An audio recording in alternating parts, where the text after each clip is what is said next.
यार सबसे पहले तो मैं ये बताऊंगा कि पाइथन इस टाइम जरूरी क्यों है। स्क्रीन दिख रही है सबको? यस भैया। तो लेफ्ट साइड में मैं बता रहा हूँ कि पाइथन जरूरी क्यों है। ठीक है, सबसे पहली चीज तो ये है कि ये बहुत ज्यादा इजी है लर्न करने में। ठीक है, मतलब पाइथन का सिंटैक्स जो है वो प्योर इंग्लिश है, तुम्हें इसमें अलग से कुछ लिखने की भी जरूरत नहीं है, तुम्हें अलग से कुछ बोलने की भी जरूरत नहीं है।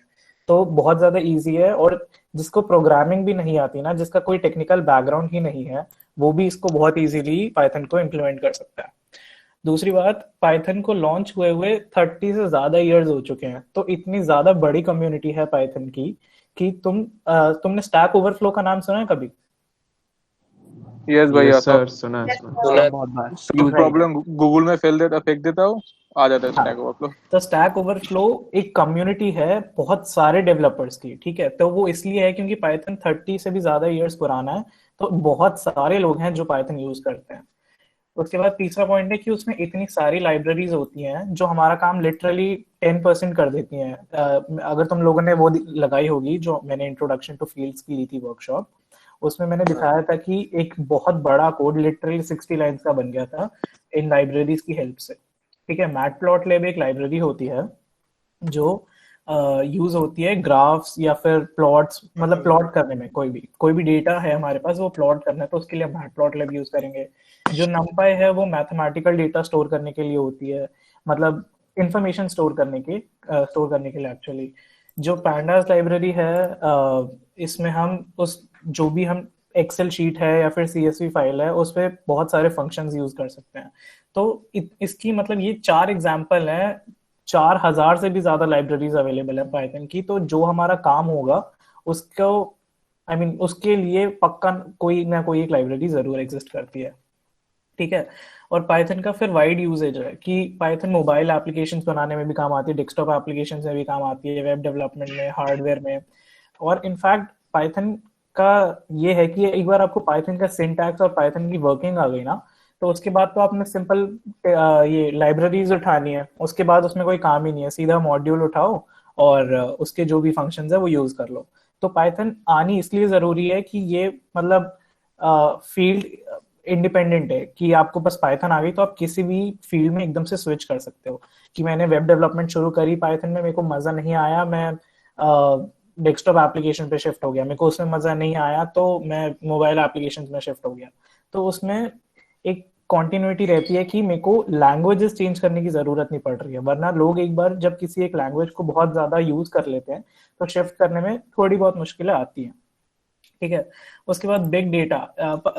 इनफैक्ट पता है, ये बहुत बड़ा एक फैक्ट है कि तुम लोगों को पता है ब्लैक गोल्ड क्या होता है? Black gold is basically petrol. ठीक है, तो हर सेंचुरी, हर डेकेड का ना ये कहते हैं कि सबसे इंपॉर्टेंट चीज क्या होगी। जैसे 2 डेकेड से सबसे इंपॉर्टेंट चीज गोल्ड चल रही है, और लोग प्रेडिक्ट करते हैं कि जो अभी डेकेड चल रहा है 2020 टू 2019, सॉरी 29, इसमें सबसे इंपॉर्टेंट चीज जो होगी वो होगा डेटा। मतलब तुमने सुना होगा कि डेटा अटैक्स हो रहे हैं, डेटा चोरी हो रहा है, तो ये क्यों हो रहा है? क्योंकि डेटा बहुत ज्यादा जरूरी चीज है आजकल के टाइम में। तो बिग डेटा हैंडल करना और मशीन लर्निंग, क्लाउड कंप्यूटिंग, ये तीनों चीजें चलती ही पाइथन पे हैं। ठीक है, और ये इन सब का इतना ज्यादा स्कोप है आजकल, इतना ज्यादा ब्रॉड डोमेन है ये कि मतलब वो नहीं होता स्क्रैचिंग द सरफेस। अभी artificial intelligence, machine learning, cloud, big data का हमने बस सरफेस स्क्रैच किया है, और वो बहुत ज्यादा डीप है, तो उसके लिए ये उसमें बहुत ज्यादा स्कोप है, प्लस इन चीजों के लिए पाइथन करनी बहुत जरूरी है। उसके बाद आते हैं एकेडमिक्स। बहुत सारे कॉलेजेस जो हैं वो प्योरली पाइथन पे शिफ्ट कर रहे हैं। लाइक थापर ने अभी अपना करिकुलम चेंज नहीं किया है, बट बहुत सारे कॉलेजेस ऐसे हैं जो पहले सेमेस्टर में ही उठा के पाइथन पढ़ा देते हैं। इनफैक्ट वीआईटी में भी पहले सेमेस्टर में पाइथन हुआ था। जो मेरे बैच वाले लोग हैं, जो मेरे फ्रेंड्स हैं, उन्होंने बताया था। ट्रिपल और आईटी में भी ऐसा है। किसमें? Triple IT. राइट। फिर ऑटोमेशन, ऑटोमेशन का तुमने यार नाम सुना होगा। जैसे होम ऑटोमेशन सुना होगा तुम लोगों ने, कि लाइट्स कंट्रोल हो जाती हैं, ठीक है, और एसीज वाईफाई से कनेक्ट हो जाते हैं, और मतलब एलेक्सा भी बहुत ज्यादा अपनी ऐड देती है कि हाँ मतलब बोलो टर्न ऑफ द एसी, और एसी ऑफ हो जाता है। तो ये आईओ सारी चीजें ऑटोमेशन होती हैं। हाँ, Aditya? IoT. Internet of things कह सकते हैं, बट इंटरनेट ऑफ थिंग्स में थोड़ा हार्डवेयर का कंपोनेंट आ जाता है। ऑटोमेशन में पूरा सॉफ्टवेयर का कंपोनेंट रहता है। सपोज मैंने एक स्क्रिप्ट बनाई कि मैंने अपना टाइम टेबल और लिंक्स अपलोड कर दिए, तो वो स्क्रिप्ट अपने आप ही जिस जो टाइम होगा उस हिसाब से वो लिंक ऑन कर देगी अपने आप। तो ये एक स्क्रिप्ट ऑटोमेशन का काम होता है, और ये पूरा पाइथन में होता है। लाइक ये एक पाइथन की स्क्रिप्ट होती है, ठीक है। तो इंटरनेट ऑफ भैया थिंग्स थोड़ा अलग हो गया। ये लैंग्वेजेस के स्पेसिफिक मीन्स ये ऑटोमेशन खाली पाइथन में ही होगा, सी प्लस प्लस और जावा में नहीं होगा, ऐसा यार कुछ है? हर चीज हर लैंग्वेज में हो जाती है, बट इट ऑल डिपेंड्स कि कोड किस में छोटा है, फास्ट कौन सी है, इजी टू रीड कौन सी है, इजी टू राइट कौन सी है, कोड किसका छोटा होगा। समझ रहे हो बात को? ठीक है। अब जैसे इजी वन। ये हो गई कि पाइथन क्यों सीखनी है। ओके, अब मैं तुम्हें बताता हूँ। तुम सबने सी सीखी होगी अभी, ठीक है। सी तुम्हारे सेमेस्टर में शुरू हुई होगी। तो ये कोड है कि मेरे को एक नाम इनपुट लेना है, और वही नाम मेरे को प्रिंट करना है, ठीक है। हमने stdio फाइल, जो हेडर फाइल है, वो इंपोर्ट कर ली। फिर ये नेम स्पेस std यूज कर लिया। फिर हमने एक void मेन फंक्शन बनाया। फिर हमने नेम एक कैरेक्टर एरे दी ताकि हम नेम इनपुट करा सकें। फिर मैंने स्कैन एफ करके %s नाम इनपुट किया, और प्रिंट एफ करके ये स्लैश एन लगा के नेक्स्ट लाइन में मैंने अपना नाम प्रिंट कर लिया। ठीक है, ये कोड सबको समझ में आ गया? सर कोई ये मतलब थोड़ा गलत नहीं है, क्योंकि यस सर। हमने क्या नेम के अंदर तो वो लिखा ही नहीं कि मतलब कितना वो कैरेक्टर्स होना चाहिए। Right, sorry. हाँ हाँ। ठीक है, ये और कोई एरर इसमें? सर stdio.h नहीं होना चाहिए। वो डॉट नेम एच स्पेस लग गया। वो मैंने नेम स्पेस लगा मैं दिया इस ना, पे लग गया। इसकी जरूरत नहीं फिर। ठीक है, तो ये इतना बड़ा कोड है एक नेम इनपुट करा के नेम आउटपुट कराने का, राइट। और ये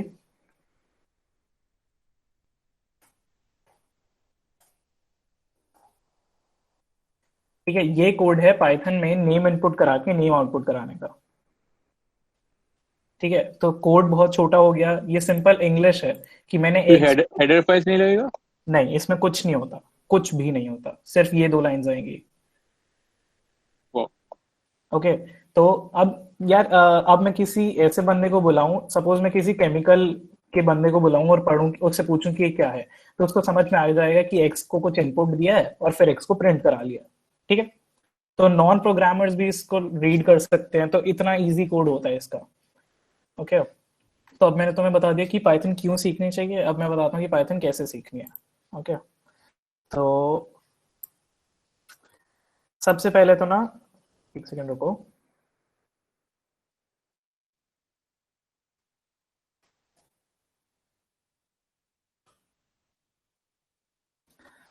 ऑलराइट, तो यहाँ पे कौन कौन है जो जो मशीन लर्निंग जिन्होंने फिल करी थी और उसकी वजह से क्लास लगा रहे हैं, और वो कौन है जो सिर्फ पाइथन सीखने के लिए क्लास लगा रहे हैं? बोथ। दोनों ही करना है, दोनों ही करना है। दोनों। हाँ, मैं वही पूछ रहा हाँ हूँ कि दोनों। जो जिन्होंने डेटा साइंस भरा था उन लोगों के लिए तो मैंडेटरी है ही, बट जिन लोगों ने नहीं भरा था और वो सिर्फ पाइथन सीखने आए हैं, तो ठीक है।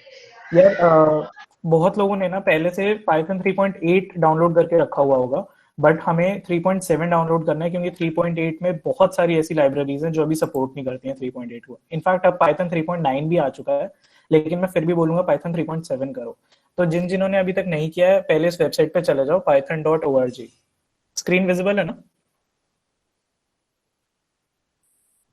हेलो? सर VS कोड में पाइथन एक्सटेंशन डाउनलोड कर सकते हैं क्या?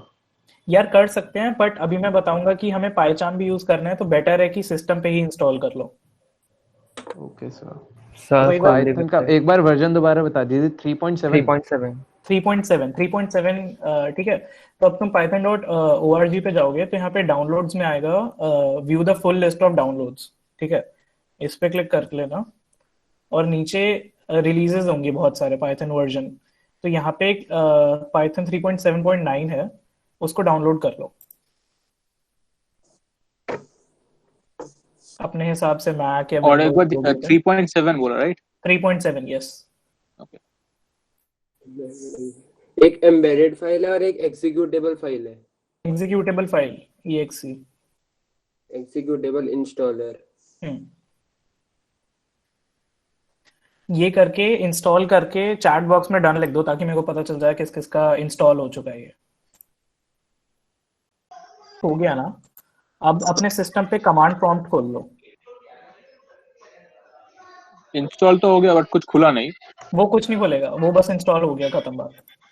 हाँ ठीक है, ये मेरी स्क्रीन पे तुम्हें कमांड प्रॉम्प्ट दिख रहा है? Yes sir. Yes sir. Yes sir. ठीक है, तो अपने अपने सिस्टम्स पे खोल लो कमांड प्रॉम्प्ट। कुछ यार किसी को इंस्टॉलेशन में दिक्कत आए ना तो कुछ को एक बार पूछ लो। कुछ देख लियो जरा इंस्टॉलेशन का। ये आपका कमांड वाला कहाँ से है? Select command program. यार नीचे टास्क बार में एक सर्च का ऑप्शन होता है ना, हाँ जी। उसमें CMD लिख दो, सिंपल कमांड प्रॉम्प्ट CMD।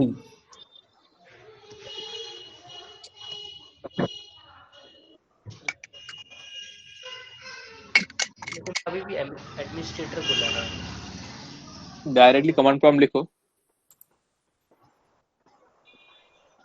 ये ब्लैक कलर देखना आइकॉन है वो। एडमिनिस्ट्रेटर कमांड प्रॉम्प्ट आ गया। हाँ, उसको एडमिनिस्ट्रेटर से खोल लो या कोई ऐसी कोई जरूरत नहीं। सबको दिख रहा है ना कमांड प्रॉम्प्ट? हाँ भाई।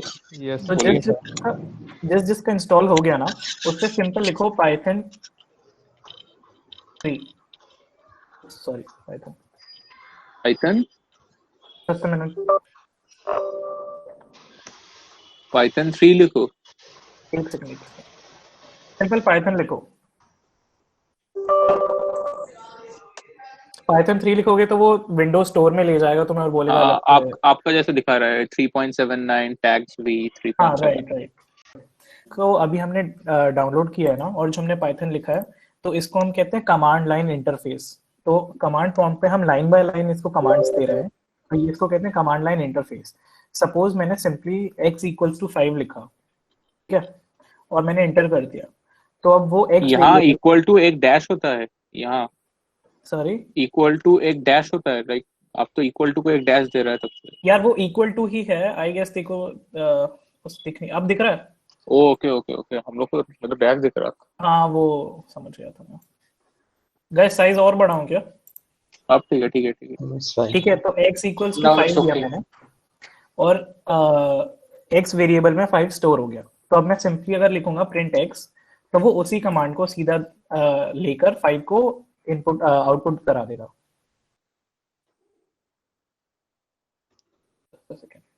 ठीक है, तो अब क्योंकि ये लाइन बाय लाइन चल रहा है तो इसको हम कमांड लाइन इंटरफेस कहते हैं। ठीक है, तो अब इस चीज में मैं तुम्हें पहले बेसिक सिंटैक्स बता दूं।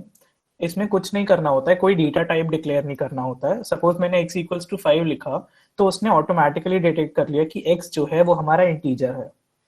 ओके, तो ये तुम साथ साथ करते रहो, ठीक है, और मतलब अपने हिसाब से देख लो।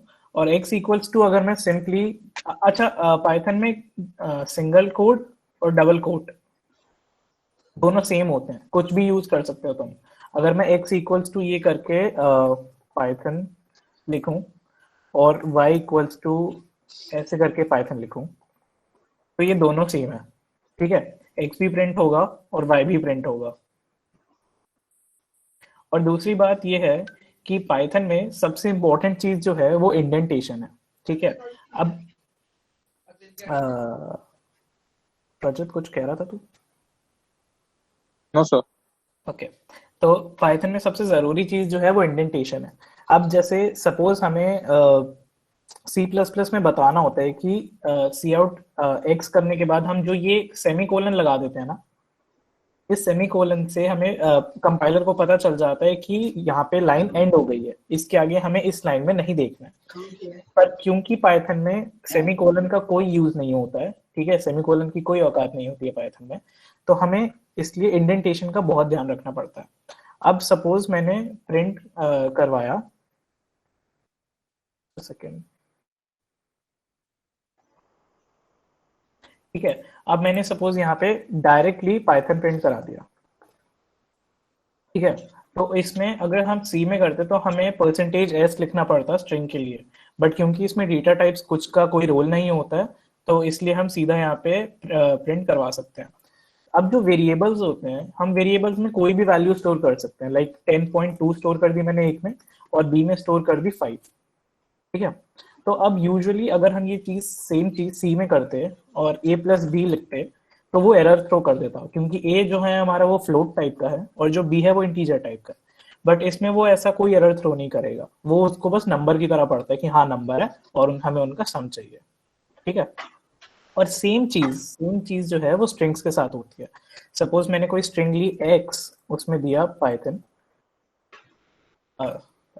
और y स्ट्रिंग दी, उसमें दिया वर्कशॉप। अब कोई बता सकता है इसका अगर मैं x प्लस वाई करता हूँ तो इसका आउटपुट क्या आएगा? कॉन्कैटिनेट हो जाएगा Python workshop, concatenate Python workshop, right. और वो बीच में कोई स्पेस नहीं आएगा क्योंकि हमने कोई स्पेस दिया नहीं। लेकिन वही अगर मैं प्रिंट को x, y दूं, ठीक है, तो वो स्पेस के साथ आएगा क्योंकि हमने प्रिंट को बोला कि पहले मैं तुम्हें पाइथन दे रहा हूँ और उसके बाद मैं तुम्हें वर्कशॉप दे रहा हूँ। तो जब पाइथन ने प्रिंट वाली स्टेटमेंट ने पाइथन उठाया, उसने अपने आप एक स्पेस दे दिया और उसके बाद उसने वर्कशॉप को ले लिया, तो पाइथन वर्कशॉप स्पेस के साथ आया क्योंकि हमने प्रिंट लिखवाया, ठीक है। अब जैसे हमने ऊपर a में 10.2 स्टोर किया था, तो अगर मैं a, x लिखता हूँ तो वो सिंपली क्या आउटपुट आना चाहिए? 10.2 पाइथन ब्रैकेट देगा, स्पेस देकर। हाँ राइट, ओके। तो अब ये है कि हमें C++ में अगर नेक्स्ट लाइन में जाना होता था, नेक्स्ट लाइन में प्रिंट कराना होता था, तो हमें \n यूज करना पड़ता था, राइट, या फिर एंड l जो लाइन को एंड कर देता है। बट पाइथन क्योंकि हमारी लाइन बाय लाइन चलती है, तो अगर मैं लिखूं पाइथन प्रिंट x,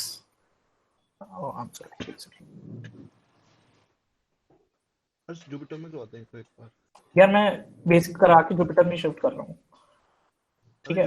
हाँ ठीक है, यार बेसिक्स एक बार पता चल गया ना, ठीक है। तो प्रिंट y अगर मैं करता हूँ तो चलो ये चीज मैं बाद में बता दूंगा क्योंकि लाइन बाय लाइन है, ठीक है। तो इसके बाद ये तो हो गए हमारे वेरिएबल्स कि सिंपल वेरिएबल्स हैं और उनको हम प्रिंट करवा रहे हैं, ठीक है। तो अब अगर सपोज मेरे को 3 नंबर असाइन करने हो और उनका रिजल्ट प्रिंट करना हो तो मैं क्या करूंगा? x equal to number, y equal to number, z equal to number, x plus y plus z, right, ठीक है। अब सपोज मेरे को 3 नंबर लेने हैं, सेम नंबर्स, मतलब मेरे को x y z लेना है और मैंने तीनों को 10 असाइन करना है, तो वो हमने C++ में अलग अलग लेने पड़ते थे कि int x equals to 10, int y equals to 10, int z equals to 10। इसमें हम सिंपल ये करेंगे x, y, z equals to 10। हाँ सॉरी, एक सेकेंड, होनी चाहिए।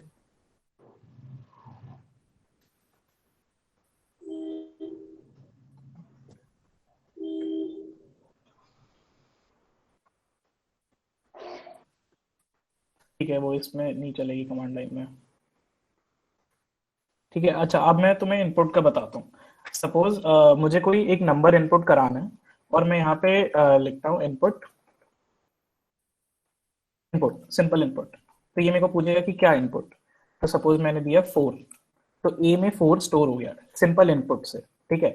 अच्छा, बाय डिफॉल्ट जो इनपुट स्टेटमेंट होती है ना हमारी, अब उसको इनपुट को ये चीज नहीं पता चलेगी कि मैंने इनपुट उसको एक स्ट्रिंग दी है या उसको एक मैंने इंटीजर दिया है। तो उसके लिए क्या होता है कि बाय डिफॉल्ट जो है वो इनपुट स्टेटमेंट में स्ट्रिंग इनपुट होती है। एक सेकेंड,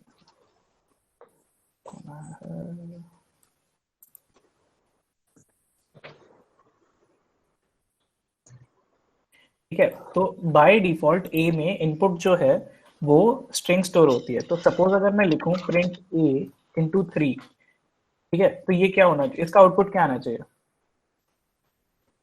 12 नहीं, 4 स्ट्रिंग है ना, स्ट्रिंग है तो वो बस स्ट्रिंग को 3 बार प्रिंट कर देगा।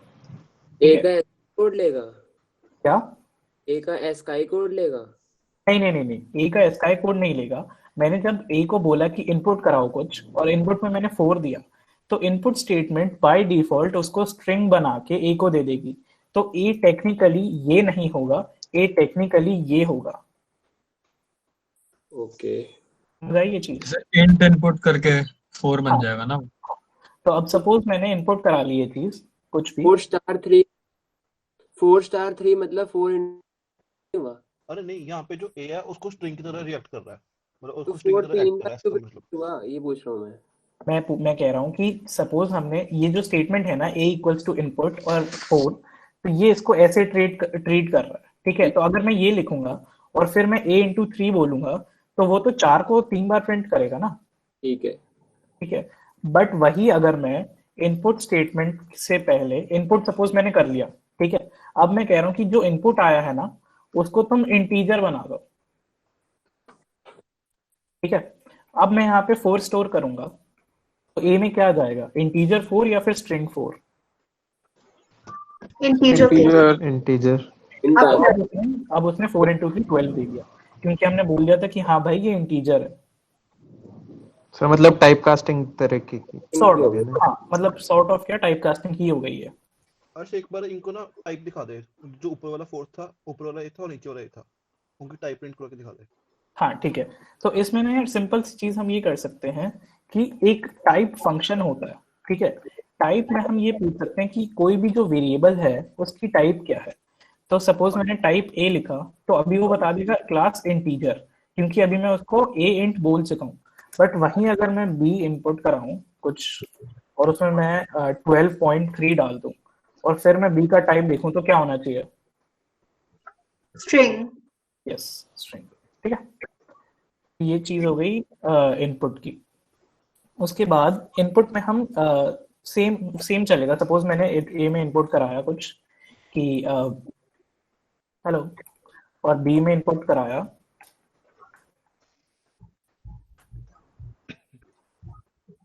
पाइथन, और मैं फिर उसको सिंपली ए प्लस बी करूंगा तो वो स्ट्रिंग कंकैटिनेट कर देगा, ठीक है। मतलब जो बेसिक सिंपल सी चीज है। अब ना मैं लूप्स और वो बताऊंगा एक रेंज फंक्शन, बट उससे पहले ना इस कंसोल से बाहर आने के लिए तुम ये दबा दो एग्जिट और ब्रैकेट्स। तो जब तुम ये करोगे तो तुम बाहर आ जाओगे अपने कमांड प्रॉम्प्ट में। सर एक चीज पूछनी थी, जो आप मतलब डायरेक्टली फंक्शंस परफॉर्म कर रहे थे जो a इंटू बी या मतलब जो भी थे, वो ये वहां पे जाके प्रिंट होंगे या फिर ये अभी सिर्फ हमें दिखा रहा है कि सीपीयू के अंदर ये प्रोसेस हुई है? वो ये हाँ, वो चीज मैं बताना भूल गया कि वो सिर्फ ये बताएगा कि ये प्रोसेस हुई है। अगर तुम पाइथन के एक्चुअल कोड में A*3 लिखोगे ना तो वो 12 नहीं प्रिंट करेगा। बट अगर मैं लिखूं प्रिंट A*3 जैसे मैंने यहाँ पे किया, यहाँ पे जो ये वाली लाइन है ना, इसको मैं लिखूं तो वो प्रिंट कर देगा अगर तुम किसी टेक्स्ट एडिटर में लगाओगे। लेकिन वही अगर मैं ये चीज लिखूं तो वो एरर थ्रो कर देगा। ये बस कमांड प्रॉम्प्ट बता रहा है कि मेमोरी में A*3 444 आएगा। भैया यहाँ इंट है, तो ऐसे में फ्लोट और डबल ये सब भी एग्जिस्ट करता है पाइथन में? हाँ, मतलब डेटा टाइप्स जो होते हैं पाइथन में वो मैं बता देता हूँ।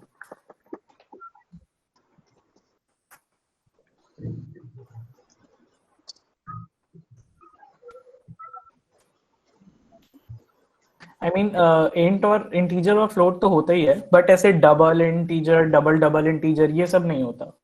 मतलब इसमें अलग टाइप के होते हैं, स्ट्रिंग होती है, इंटीजर, फ्लोट।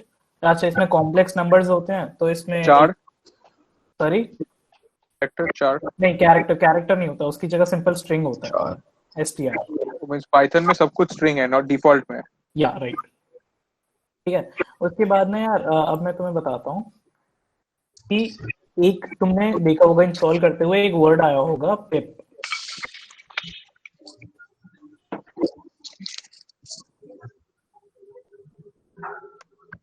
ठीक है, एक वर्ड आया होगा पिप। तो पिप से हम पिप बेसिकली पाइथन का इंस्टॉलर होता है जिससे पाइथन इंस्टॉल हुआ होता है। तो हम पिप की हेल्प लेके कोई भी लाइब्रेरी इंस्टॉल कर सकते हैं। जैसे तुमने कभी एक पाइथन का कोड देखा हो तो उसमें लिखा होता है import numpy as या import pandas। तो उसमें import जो लिखा होता है वो सिंपली ये होता है कि हम एक लाइब्रेरी इंस्टॉल कर देते हैं, ठीक है। तो अब सपोज मैंने, ये तुम मत करना, सपोज मैंने लिखा पिप इंस्टॉल numpy, ठीक है। तो वो एक numpy जो एक लाइब्रेरी होगी वो उसको डाउनलोड कर लेगा। मेरे में ऑलरेडी है तो इसलिए इसने लिखा रिक्वायरमेंट ऑलरेडी सेटिस्फाइड, ठीक है। तो ये होता है पिप। तो अब मैं तुम्हें तुमने जुपिटर का नाम सुना? Yes, sir. नहीं भैया Yes, Yes, sir. Yes, sir. Jupiter एक, हाँ ओके, जुपिटर एक सॉर्ट ऑफ टेक्स्ट एडिटर होता है जो सिर्फ पाइथन का होता है। आई मीन वो होता आर जूलिया वगैरह का भी है, बट हम पाइथन के लिए यूज करेंगे। और उसको कहते हैं जुपिटर नोटबुक, ठीक है। Yes. तो जुपिटर नोटबुक में क्या होता है, सपोज मैं कोई एक बड़ा सा प्रोजेक्ट बना रहा हूँ, ठीक है, और उसमें मुझे वो अलग अलग से चाहिए, कि मतलब एक सेल अलग चाहिए, एक सेल अलग चाहिए, ये पार्ट मेरा किसी और कोड का है, ये पार्ट मेरा किसी और कोड का है, तो वो हम इजीली कर सकते हैं। मैं तुम्हें एक बार जुपिटर दिखाता हूँ चलता कैसे है, ये तुम लोग मत करना, मैं भी ये तुमसे ही इंस्टॉल कराऊंगा।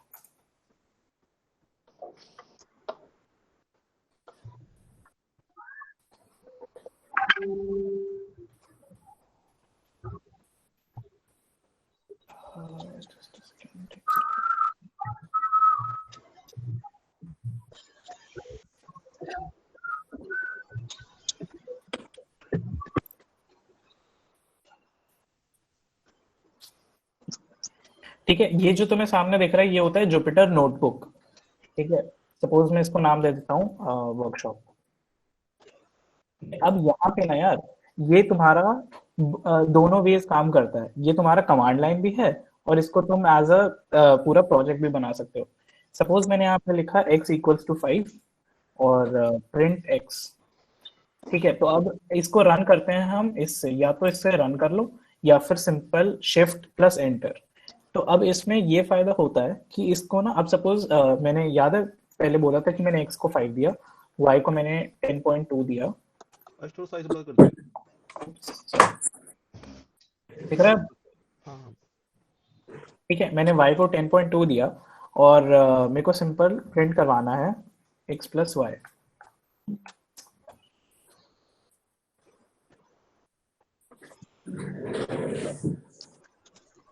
तो उसने 15.2 प्रिंट कर दिया। अब याद है मैं वो चीज बोल रहा था कि इसमें अलग अलग लाइन में, जैसे ही मैंने प्रिंट के बाद एंटर दबाया ना, तो उसको समझ आ गया कि देखो यहाँ पे लाइन ब्रेक करनी है। तो मैं प्रिंट x के बाद प्रिंट y लिखूंगा तो वो अपने आप ही 5 और 10.2 दे देगा। बट यही चीज मुझे अगर C++ में करनी होती तो मुझे ये करना पड़ता, प्रिंट x और उसके बाद ये स्लैश n लगाना पड़ता। Yes. Yeah. सर एक चीज पूछनी थी इसके अंदर। सर आपने एंड पिछली बार जब आपने प्रिंट x प्लस वाई पे एंटर मारा था तो उसने 15.2 कर दिया था, लेकिन जब आपने इसमें प्रिंट x प्रिंट किया तो इसमें डायरेक्ट 5 प्रिंट नहीं हुआ। मतलब आपने इसमें नेक्स्ट इनपुट भी आपसे वो वही चीज दिखा रहा था मैं कि वो हम यूज कर रहे थे कमांड लाइन, कि हर कमांड के बाद वो उसको एग्जीक्यूट कर देता है। बट जो ये चीज है वो पहले पूरा तुम्हारा कोड पढ़ती है और उसके बाद उसको एग्जीक्यूट करती है, ठीक है। तो मतलब इट्स लाइक कि मैंने पूरा अपना पाइथन का कोड बना लिया और उसके बाद मैंने उसको रन किया। तो जो कमांड लाइन है उसमें वो कैसे करते हैं? सॉरी, मतलब हमें कमांड लाइन यूज करनी है या नॉर्मल जो था वो यूज करनी है? वो मैं कमांड प्रॉम्प्ट पे यूज कर रहा था, ये मैं जुपिटर नोटबुक पे यूज कर रहा हूँ, ठीक है। अब नोटबुक का फायदा ये होता है कि सपोज मेरे को यहाँ पे कमेंट्स ऐड करने हैं, ठीक है। तो कमेंट्स ऐड करने के लिए हैश होता है, ठीक है। सिंपल है।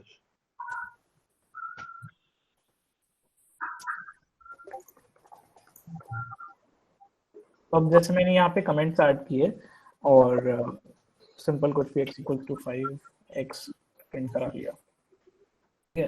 तो इसमें अब मैं टेक्स्ट भी ऐड कर सकता हूँ यहाँ पे कि जैसे मतलब इसमें हम कुछ भी, ये जो सेल्स होते हैं, ठीक है, इनको सेल्स कहते हैं कि अलग अलग सेल्स काम कर रहे हैं। अब मैं ना तुम्हें यार एक बार कोड दिखाता हूँ पाइथन वाला, एक सेकंड। सर ये सिंगल लाइन था मल्टी लाइन था? सिंगल लाइन ना comment? Single line comment, multi line comment के लिए होता है। सर इसमें फॉरवर्ड स्लैश से क्या होता है? जैसे उसमें तो कमेंट होता है C++ में, सी में। यार इसमें एरर ये दिख रहा है तुम्हें, ये मैंने कोड तुम्हें पिछली बार भी दिखाया था अपना, ये सिर्फ फेस डिटेक्शन वाला है। हाँ राइट। तो अब इसमें ये तुम्हें ऊपर चीजें दिख रही है, import CV2, import numpy, import face recognition, import OS। तो ये कहाँ से आई? ये सिंपल मैंने आई मीन कमांड प्रॉम्प्ट कहाँ गया मेरा, हाँ मैंने यहाँ पे सिंपल पिप लिखा था, ये वाला नहीं चलेगा, सिंपल मैंने पिप लिखा था और उसके बाद इंस्टॉल, और फिर मैंने ये लाइब्रेरीज इंस्टॉल कर ली थी। उसके बाद एक बार जो लाइब्रेरीज तुम्हारे सिस्टम में इंस्टॉल हो जाए उसको तुम किसी भी कोड में उठा के चला सकते हो। अब जैसे मुझे ये पूरा कोड लिखना था, ये मैं कमांड लाइन में तो नहीं लिख सकता था, मैं कोई भी एक लाइन लिखता वो उसको एग्जीक्यूट कर देता, ठीक है। तो उस चीज के लिए हम जुपिटर नोटबुक यूज करते हैं। यूजुअली जुपिटर नोटबुक इसलिए अच्छी रहती है कि उसमें हम हर मतलब जैसे ये सपोज एक कोड का पार्ट लिखा मैंने, ये मैं एक सेल में लिख सकता हूँ, ये मैं एक सेल में लिख सकता हूँ, तो उससे जब डिवीजन हो जाती है ना कोड की तो वो बहुत ईजी रहता है, ठीक है। अभी के लिए इसको बंद कर देते हैं।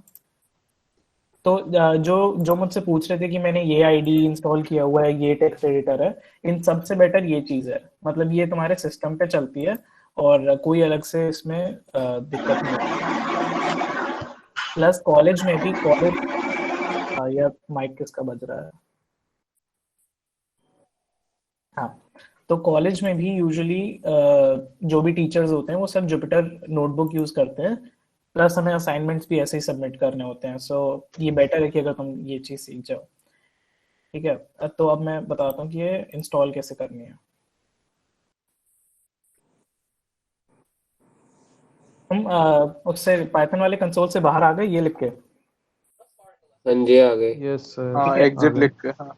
अब तुम्हें पिप इंस्टॉल करना है। पिप बेसिकली हम बता रहे हैं कि जो पिप कमांड है जिससे पाइथन इंस्टॉल हुआ है उसी को यूज करके इंस्टॉल करो जुपिटर लैब।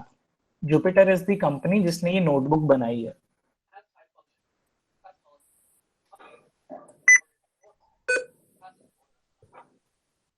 इसमें ये केस सेंसिटिव है इनसेंसिटिव? केस सेंसिटिव नहीं है, बट डिपेंड कर मतलब सब कुछ स्मॉल कैप्स में ही चल रहा होता है तो कोई दिक्कत नहीं होती है, मतलब वेरिएबल्स के लिए भी नहीं? ठीक है। तो आई गेस अब सबका जुपिटर या फिर कोलैब खुल गया है। कोई ऐसा है जिसका दोनों ही नहीं खुला?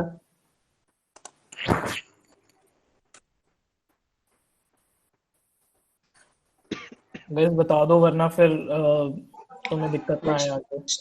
खुल गया सब। सबका खुल गया कोलैब या फिर जुपिटर?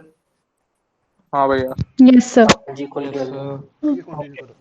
तो अब ठीक है, मैंने बेसिक सिंटैक्स बता दिया था, अब थोड़ा हम शुरू करते हैं इससे। सर ये कोलैब में कोई एक्सटेंशन तो नहीं लिखना ना, फाइल का जो ऑलरेडी लिखा है वही है ना? हाँ ठीक है। तो अब यार यहाँ पे ना क्या है कि सपोज मैंने दिया i इक्वल्स टू 1 और फिर मैं जब एंटर मारूंगा तो नेक्स्ट टाइम में चला जाएगा। और तुम लोगों को पता होगा लूप्स 3 टाइप के होते हैं, for loop, while loop, do while loop. हाँ पता है, ये पता है। ठीक है, इसमें व्हाइल और फॉर ही होते हैं मेनली, मतलब एक व्हाइल पूरा लूप होता है, तो जैसे ही तुम व्हाइल लिखोगे उसका कलर चेंज हो जाएगा, राइट? ठीक है। सपोज मैं लिखता हूँ while i equals to less than equals to 10, ठीक है, ये लिख लो। और पाइथन में इंडेंटेशन के साथ सबसे इंपॉर्टेंट चीज होती है ये कोलन, ठीक है। कोलन बोलता है, कोलन से हमें पता चलता है कि ये लूप के अंदर जा चुका है, लूप के या फिर इफ स्टेटमेंट के या फिर किसी भी चीज के। अगर तुम्हें जैसे एक second like brackets C++ use करी होगी, राइट? तो वो जब ये करते हो तो ये आती है, हाँ कर्ली ब्रैकेट्स, है ना, कर्ली ब्रैकेट्स यूज होते हैं। तो इसमें कर्ली ब्रैकेट्स नहीं यूज होते, इसमें सिंपल ये कोलन यूज होता है। ब्लॉक बन जाता है ना, कोलन ब्लॉक बनाने के लिए। ब्लॉक बनाने तो के लिए। ब्लॉक बन जाता है। और तो हम लोग एंड कैसे करेंगे, लाइक ब्लॉक को खत्म कैसे करेंगे? मैं बताता हूँ। वो अभी कैसे? जैसे ये बन गया, तुमने कोलन दबा के एंटर किया तो वो अपने आप आगे चला गया होगा एक टैब, यस भैया। ठीक है। तो अब वो व्हाइल के ब्लॉक के अंदर शुरू हो गया। सपोज मैं अब प्रिंट करवाता हूँ i को, ठीक है, और इसके बाद मैं i को कर देता हूँ i equals to i plus 1, ठीक है। अब जैसे ही मैं एक टैब पीछे जाऊंगा ना तो वो अपने आप ही उस ब्लॉक से निकल जाएगा। और यहाँ पे सपोज मैं लिखता हूँ क्या, नाउ वी आर ब्लॉक, ठीक है। अब इसको रन करने के लिए तुम दो ऑप्शन कर सकते हो, एक तो ऊपर जो रन लिखा है रन पे क्लिक कर सकते हो, या फिर शिफ्ट एंटर दबा सकते हो, shift plus enter. Shift enter prefer करना सर यार, ऊपर बार बार माउस। हाँ आई मीन अगर एक बार कीबोर्ड पे ही हो तो कीबोर्ड पे ही रहो, शिफ्ट एंटर दबाओ तो तुम लोगों को ऐसा कुछ दिख रहा होगा। हाँ जी भैया आ गया सेम। ठीक है। हाँ। तो अब तुम्हें ये चीज रियलाइज हुई कि जो भी हमारा लूप था वो व्हाइल के अंदर काम कर गया और उसके बाद प्रिंट वाली स्टेटमेंट एग्जीक्यूट हो गई। मतलब कि जैसे हम ब्लॉक से बाहर आए वो स्टेटमेंट हो गई प्रिंट। तो इसमें ना कुछ ऐसे ब्रैकेट्स का सीन था ना कुछ ऐसे। मतलब जस्ट टैब मींस जस्ट वो स्पेस।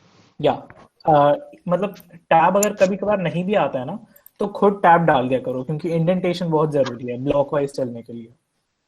ओके। सर जैसे सी प्लस प्लस सी में हम पैरेंथेसिस के अंदर लिखते हैं कंडीशंस और वो सब, इसमें नहीं है वो? नहीं, इसमें वो नहीं है। इफ एल्स वगैरह में भी कुछ मतलब किसी अगर में भी? ये अगर सिंपल मुझे वाइल से बाहर आना है तो मैं जो स्पेस है वो डिलीट कर दूंगा, वाइल से हाँ बाहर आ जाएंगे। हाँ हाँ हाँ, ठीक है। ठीक है प्रतीक। हाँ ठीक। प्रिंट वाली के एग्जीक्यूट नहीं हुआ मेरा, 1 2 3 4 नहीं आ रहा। क्या? ये 1 2 3 4 जो आउटपुट आया ये आ नहीं रहा मेरा। एक सेकेंड। ये क्या लिखा है दिख i less than equal to 10 colon print i equal to i plus 1। Run किया था? एंटर किया था ना? नहीं, हाँ शिफ्ट नहीं, एंटर। Shift enter. ठीक है, आ गया। ओके हाँ ठीक है। मैंने भी लिख दिया है ये कोड वैसे। हाँ, तो चल भी ओके गया। ठीक है। तो अब ये वाइल लूप हो गया यार। मतलब वाइल लूप तो मोर और लेस सेम ही तरह काम करता है, बस सिंटैक्स की होती है। तो अब सपोज अगर मैं इनफाइनाइट लूप चला दूं तो मतलब इनफाइनाइट लूप मत ही चलाना, तो हम अभी रहने देते हैं। ठीक है, ये हो गया वाइल लूप। फॉर लूप क्या होता है कि सिंपल मैं बोलूंगा फॉर आई इन पहले मैं तुम्हें एक रेंज का फंक्शन बताता हूँ। पाइथन में ना एक फंक्शन होता है रेंज, रेंज करके। तो रेंज वो क्या करता है कि सपोज मैं उसको बोलूँ रेंज 0 से 10, तो वो अपने आप की आउटपुट दे देता है 0 1 2 3 4 5 6 7 8 9। बस जो सेकंड आर्ग्यूमेंट जो हमने दी होती है उसको वो नहीं लेता, उससे एक पहले तक का रखता है बस। ठीक है, तो सपोज मैं ये डालता हूँ रेंज, तो इसका मतलब होता है कि ये 10 बार प्रिंट करेगा। आई मीन 10 बार नहीं, 0 1 2 3 4 5 6 7 8 9 प्रिंट करेगा। ठीक है, सपोज मैं लिखता हूँ, ये लिस्ट तो मत लिखना। ठीक है, ये प्रिंट हो गया 0 1 2 3 4 5 6 7 8 9। तो इस चीज का फॉर लूप में बहुत ज्यादा रोल होता है। सपोज मैं लिखता हूँ फॉर आई इन रेंज 0, अगर लिस्ट ना लिखूं तो प्रिंट नहीं होगा, राइट? नहीं वो मेमोरी एड्रेस दे देगा उसका। हाँ, रेंज 0 10 दिख रहा है। ठीक है, तो फॉर आई इन रेंज 0 10, उसके बाद कोलन हम डालते हैं।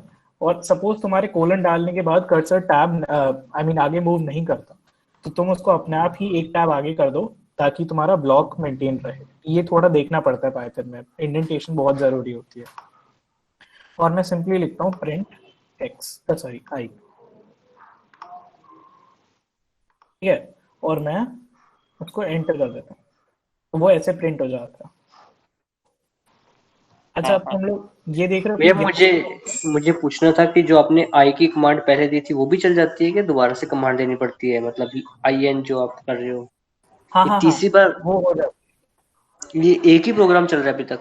है। एक ही प्रोग्राम चल रहा है। एक्चुअली क्या हुआ कि यहाँ पे जो आई था ना, उसकी वैल्यू लास्ट में कितनी हो गई, 10। 10। बट क्योंकि हमने यहाँ पे जो वेरिएबल है उसको मैंने लूप के अंदर चलाया, मतलब आई की इसमें कहीं वैल्यू नहीं यूज हुई। ठीक है, ओके। आई बस हमारा रेंज को मैंने दिया और मैंने बोल दिया कि जो जो रेंज में है उसको प्रिंट कर दो। भैया मेरे को एक बोलो, ये इन 3 जो है ये ब्लॉक, ये क्या एक नया प्रोग्राम है और क्या सेम प्रोग्राम में चल रहा है ये? सेम प्रोग्राम में चल रहा है, बस इन 3 का मतलब है कि ये ब्लॉक अलग है। सर ये मीन्स अपना आप से इंक्रीमेंट हो जाता है ना आई?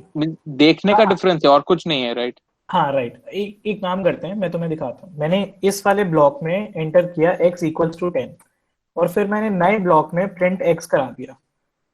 ठीक है, तो वो चलेगा, कोड पूरा एक ही है, बस ब्लॉक्स अलग है। फिर नया ब्लॉक कैसे करता है? Shift enter. ऊपर प्लस के ऑप्शन भी है, वहां से भी ले सकते हो अगर। हाँ आई मीन बट ऐसे अलग से जाके वो बेटर है कि माउस से छोड़ो। ठीक है, तो ये हो गया। अब रेंज को ना, सपोज रेंज को मैंने करा फॉर आई इन रेंज। अब जैसे मैं एक बार ना तुम्हें सी प्लस प्लस वाला बताता हूँ।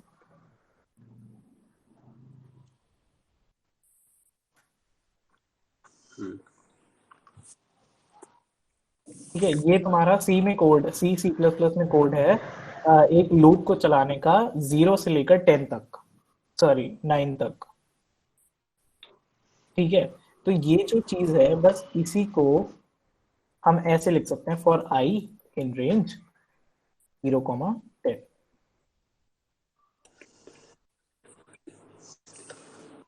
अच्छा, अब जैसे एक सेकंड रुको। सर ये जो हम कोलैब में कर रहे हैं उसमें जब हम रेंज 0 to 10 कर रहे हैं तब वो एग्जैक्टली वही स्टेटमेंट प्रिंट कर रहा है, बट लिस्ट रेंज 0, 10 कर रहे हैं तो वैसे ही प्रिंट कर रहे हैं जैसे वो स्क्वायर ब्रैकेट्स में 0, 1, 2, 3, लिस्ट 4। एक डेटा स्ट्रक्चर है जो मैं थोड़ा आगे कवर करूंगा अभी, अगर टाइम बचा तो हमारे पास। ठीक है, तो ये हो गया। ये लास्ट वाली जो स्टेटमेंट है ये हम तब यूज करते हैं जब हमें 0 के बाद 2 स्पेसेस देने हो, 0, 2, 4, 6, 8, है ना। तो बस Yes, sir. तो पाइथन में क्या है कि हमें 0, 10, 2 दे देते हैं सिंपली, तो बस वो उसको पता चल जाता है कि जो है हमें 0 के बाद 2 स्पेसेस आगे जाना है। तो फिर मैं कोलन के बाद करूंगा प्रिंट एक्स, तो वो उप्स सॉरी आई की वैल्यू अपडेट नहीं हुई।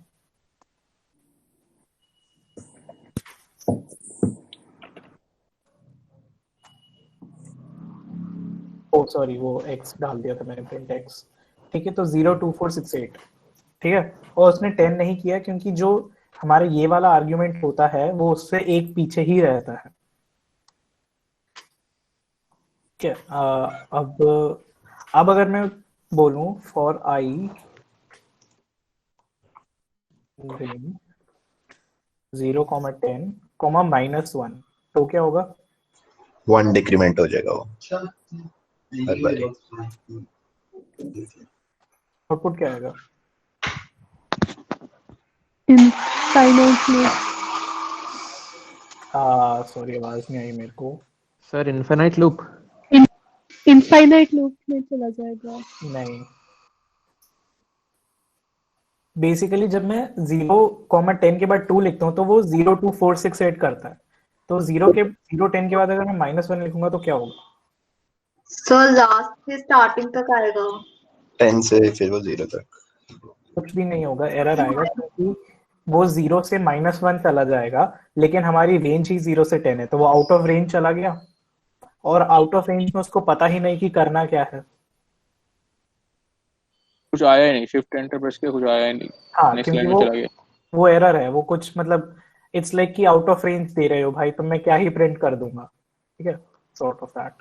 लेकिन वही अगर मैं 0, 10 की बजाय 0, -10 करता हूँ और अब उसको रन करता हूँ तो वो पीछे चला गया। ये चीज समझ में आ गई? हाँ, ये चीज हाँ जी अब चला। ठीक है भैया तो अगर वही चीज- डायरेक्टली 0 to -10 करता था और -1 नहीं लिखा तो भी तो ये आता। हाँ, तो भी यही आएगा। -2 लिखोगे तो वो थोड़ा वो हाँ, तो डिफरेंस हो जाएगा। हाँ, -1 का बता रहा था कि ये पॉजिटिवली भी चलता है और नेगेटिवली भी चलता है। ऑलराइट, इसके बाद हम क्या कर सकते हैं? ठीक है, सपोज अब हमें टेबल ऑफ 5 प्रिंट करनी है। मैं लिखूंगा for I in range 1 to 11, क्योंकि वो 11 नहीं जाएगा, वो 10 तक ही जाएगा, बट हमें 1 to 11 करना पड़ेगा। तो मैं इसमें सिंपली लिखूंगा 5, comma into comma I comma equals to comma 5 into I. ये चीज समझ में आ गई? 5 जो है वो हमारा कांस्टेंट रहेगा, उसके बाद x जो होता है 5x, फिर i जो है हमारा वो लूप चलता रहेगा 1, 2, 3, 4, 5, 6, 7, 8, 9, 10, फिर इक्वल टू साइन हमारा कांस्टेंट रहेगा, और उसके बाद 5 into i करा है हमने, तो वो 5 की एक तरह से टेबल प्रिंट हो जाएगी। Yes sir. तो प्रिंट स्टेटमेंट का ये फायदा है कि मतलब जैसे मैंने जो भी प्रिंट करना था वो मैंने कॉमा कॉमा कॉमा डाल के कर दिया तो वो प्रिंट हो गया। ठीक है, C++ में वही C++ में वही पहले ये करते रहो, कुछ लिखो, फिर ये करते रहो, फिर कुछ लिखो, फिर ये करते रहो, फिर कुछ लिखो। या फिर printf में भी यही चीज होती है कि मैंने कुछ लिखा, परसेंटेज टी, फिर मैंने कुछ लिखा, फिर मेरे को उसके बाद इसके आगे फिर से परसेंटेज एस या परसेंटेज, समझ रहे हो? वो वाली चीज नहीं होती इसमें। वे जो आपने डबल कोट में लिखा वो मतलब एज अ सिंपल प्रिंट करवा देगा, इसका मतलब हुआ? हाँ, चाहे डबल कोड में लिखो चाहे सिंगल कोड में लिखो, एक ही बात है। पाइथन कुछ ऐसे वो नहीं करता कि सिंगल कोड है डबल कोड है। सिंगल कोड में लिखो डबल कोड में लिखो, आउटपुट सेम आएगा। इन रेंज का मतलब क्या होता है? इन रेंज का मतलब होता है कि 1 to 11 की रेंज में जो भी मिले ना उसको आई में स्टोर कर दो फॉर मीनवाइल। भैया ये आई इंक्रीज कैसे कर रहा है? हम लोग तो आई प्लस प्लस नहीं यूज किया। आई प्लस प्लस नहीं किया, बट जो रेंज फंक्शन है हमारा, वो रेंज फंक्शन 1 to 11 में सारे नंबर्स लेता है, ठीक वो है? में से एक के बाद एक ले लेगा वो एक के बाद एक ऑटोमेटिकली। ले लेगा। 11 क्या 11 तो प्रिंट नहीं हुआ ना, 5 क्रॉस 11 55। वो क्योंकि मैंने अभी बताया ना, जो हम सेकंड आर्ग्यूमेंट देते हैं वो उस तक नहीं जाता, वो एक माइनस तक ही रहता है। मतलब कि अगर भैया मैं ये हमेशा जो हमारा हमेशा आउटपुट आ रही है ये नेक्स्ट लाइन में क्यों आ रही है? हमने तो कुछ एंटर लगाया ही नहीं अभी तक। हाँ, वही चीज, क्योंकि मैंने ये चीज बताई थी कि जो पाइथन है उसको पता चल जाता है कि अगर मैं कुछ और प्रिंट कर रहा हूँ, ये मैंने जैसे पहले बताई थी, x equals to 10, y equals to 5, और इसके बाद अगर मैं प्रिंट x लिखता हूँ और सेम लाइन में, मतलब सपोज स्कैनफ में प्रिंट एफ लिखता, तो उसमें मुझे एंड एल या फिर स्लैश एन यूज करना पड़ता है नेक्स्ट लाइन में जाने के लिए। बट पाइथन में अगर मैं सिंपल ही नेक्स्ट लाइन में अगर मैं लिख दूं अपना कमांड, तो वो नेक्स्ट लाइन में प्रिंट कर देगा। उसको पता है कि अगर आपने एंटर मारा है तो उसका मतलब होता है कि नेक्स्ट लाइन में ही जाना है। तो जैसे यहाँ पे लूप चल रहा है, तो एक प्रिंट स्टेटमेंट आई, फिर दूसरी स्टेटमेंट आई, तो उसको पता था कि ये अलग अलग लाइन में ही लिखनी है statements.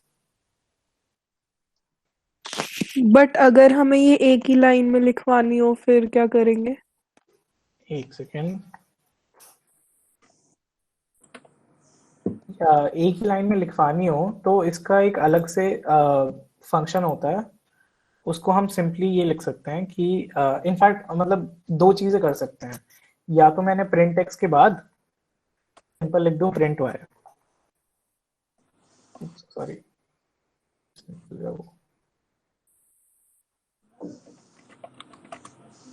Sir x comma y कर देंगे ना, तब भी एक्स चल कॉमा जाएगा। वाई भी कर सकते हैं, उसका एक और फंक्शन होता है, ठीक है? अगर सेम लाइन में लिखवाना हो तो एक तो हम ये चीज कर सकते हैं x equals to x comma y, तो वो 10,5 आ जाएगा।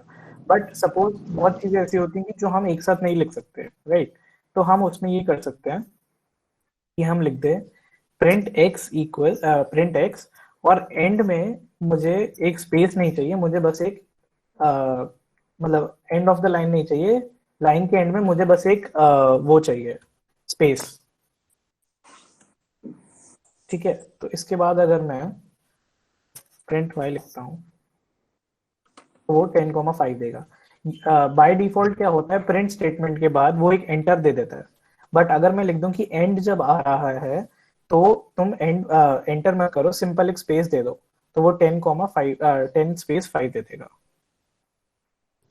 और सर तो अगर ये हमें एंड इज स्पेस भी इक्वल नहीं टू लिखा चाहिए, आपने? एक एक करके यार, क्या मैं कह रहा था भैया आपने ये end is equals to double single quote क्यों किया? क्योंकि पाइथन में सिंगल कोड डबल कोड एक ही चीज होती है, कुछ भी नहीं, होता है। एंड इज इक्वल्स टू का क्या मतलब हुआ? एंड में स्पेस के लिए आपने एंड यूज किया है? हाँ, एंड इक्वल्स टू लाइन के बाद, देख बाय डिफॉल्ट क्या होता है, मैंने प्रिंट एक्स और उसके बाद प्रिंट वाई लिखा, तो उसने पहली प्रिंट स्टेटमेंट के बाद एक एंटर दे दिया, ठीक है। ठीक है? लेकिन अब मुझे एंटर नहीं चाहिए, मैं उसको बोल रहा हूँ कि एंड में ना, लाइन के एंड में एंटर मत डाल, बस एक स्पेस दे दे। ओके तो जैसे मैं ये लिखूंगा तो वो एक्स के बाद एंटर मारने की बजाय एक्स के बाद सिंपल एक स्पेस दे देगा, ओके ओके। ठीक है? बट ऑब्वियसली ये सबसे ज्यादा इजी चीज है प्रिंट एक्स कॉमा वाई, ठीक है? हाँ जी। ओके, तो अब अगर हमें बीच में सर मैं स्पेस नहीं चाहिए हो तो फिर? हाँ सर सेम क्वेश्चन। ठीक है, तो फिर सर इसको स्ट्रिंग बना के भी कर सकते हो ना? कर स्ट्रिंग देंगे बना ना। के भी कर सकते हो, पर वो बहुत ज्यादा मेहनत वाला काम हो जाता है। अच्छा मतलब इन्वर्टेड कॉमर्स में कुछ भी ना लिखें। पहले मैंने इन्वर्टेड कॉमास में स्पेस दिया था और उससे 10 स्पेस 5 हुआ था। अब मैं कह रहा हूँ एंड में कुछ मत करो, एंड के बाद सीधा दूसरी प्रिंट वाली स्टेटमेंट चला दो, तो उससे वो ये हो जाएगा। अच्छा, ये मैं सीधा प्रिंट XY कर दूं तो क्या होगा? प्रिंट XY करने से नहीं वो होगा, एरर आ जाएगा, वो तो वेरिएबल XY तो एक अलग ही वेरिएबल हो गया ना यार। ठीक है। ठीक है, एंड से मतलब वो उसके एडजेसेंट प्रिंट होगा। हाँ। अच्छा, हम एक और चीज कर सकते हैं। सपोज 10, अब जैसे किसी ने बोला कि स्ट्रिंग बना के कर दो, तो मैंने 5, क्योंकि हमारा इंटीजर वेरिएबल है, तो मैं सिंपल लिखूं str of x plus str of y। इसका मतलब ये हो गया कि x को मैंने स्ट्रिंग बना दिया और y को भी मैंने स्ट्रिंग बना दिया, और सिंपल मैंने प्लस कर दिया, कंकैटिनेट हो जाएगी वो सिंपल। ठीक है यार, ये पाइथन बहुत इजी लैंग्वेज है, मतलब ये बिल्कुल इंग्लिश है, इसमें आप जो इंग्लिश में लिख सकते हो वो आप पाइथन में लिख सकते हो। ठीक है, अब सपोज मैंने 2 इंटीजर्स इनपुट कराए। ये चीज समझ में आ गई, मैंने इंटीजर क्यों इंट क्यों लिखा? नहीं तो स्ट्रिंग बन जाता। Right, yes sir. ठीक है, अब मैंने बोला if a is greater than b। ठीक है, इसमें कोई ऐसे ब्रैकेट्स नहीं लगाने, कुछ नहीं करना। If a is greater than b तो प्रिंट कर दो कि a बड़ा है। ठीक है, और अब मेरे को एल्स स्टेटमेंट लिखनी है, तो अभी अगर मैं ऐसे ही चलता रहूंगा तो वो इफ के ब्लॉक में चलता रहेगा। एल्स स्टेटमेंट लिखने के लिए मैं सिंपल बैकस्पेस लिखूंगा, वो ब्लॉक से बाहर आएगा, फिर मैं लिख दूंगा एल्स, फिर कोलन डालूंगा। अब ये एल्स का ब्लॉक शुरू हुआ और मैं प्रिंट कर दूंगा क्या b बड़ा है। ठीक है, अब मैं इसको आउटपुट दूंगा, तो ये पहले मुझसे a मांगेगा, उसको मैंने लिख दिया सपोज 10, फिर इसने मुझसे b मांगा, उसको मैंने लिख दिया 12, तो वो सिंपली कह दिया उसने b बड़ा। ठीक है, तो बिल्कुल सिंपल सी चीज। भैया इफ के बाद एंटर करने के लिए एल्स सेम ब्लॉक में आ रहा है मींस, पर आप तो उसको टैप करके पीछे कर दिया, बैकस्पेस हाँ बैकस्पेस करके पीछे कर दिया, सो ये प्रॉब्लम नहीं होगा? नहीं, ये अलग नहीं हो जाएगा? ये देख, जैसे मैंने प्रिंट के बाद एंटर मारा, तो अब उसको तो नहीं पता ना कि मुझे एल्स में लिखनी है बाकी चीज, तो अब मैं सिंपल बैकस्पेस करूंगा तो वो इफ वाले ब्लॉक से हट जाएगा और जो मेन कोड चल रहा है उसमें चला जाएगा। अब मैं मेन कोड में लिखता हूं एल्स। ठीक है, अब अगर मेरे को सपोज देखना है कि ए हमने ले रखा है, ठीक है, ए को मैं एक काम करता हूँ, फिर से ले लेता हूँ, और मेरे को ये चेक करना है कि ये हमारा क्या ऑड या इवन, ऑड है या फिर इवन है। ठीक है, ये कोड तुम एक बार खुद करो, ट्राई करो, और नहीं होता तो फिर मेरे को बताओ। ऑड इवन वाला? हाँ, मेरे को ये चेक करना है कि ए ऑड है या इवन है। इसमें वो सिंपल रहता है, मॉड्यूलस फंक्शन वगैरह। हाँ, simple modulus function, modulus function भी क्या, मॉड्यूलस सिंबल यूज करना।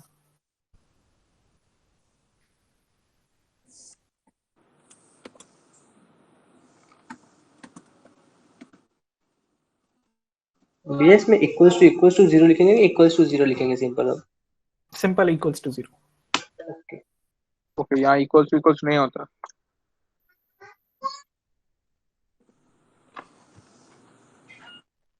एक सेकंड, किसमें इक्वल्स टू? अगर हम लॉजिक, अगर हम इफ के अंदर प्रिंट कर रहे हैं, आई मीन इफ के अंदर कंडीशन डाल रहे हैं, तो इक्वल्स टू आएगा। वो सिंपल, अगर हम कोड में कर रहे होते तो नहीं आता, मतलब हम कंपेयर कर रहे हैं ना दोनों चीजों को। वही मैं सोच रहा था, इनपुट देने के लिए इक्वल्स टू होता है, लॉजिक में भी इक्वल टू हो जाएगा। So done.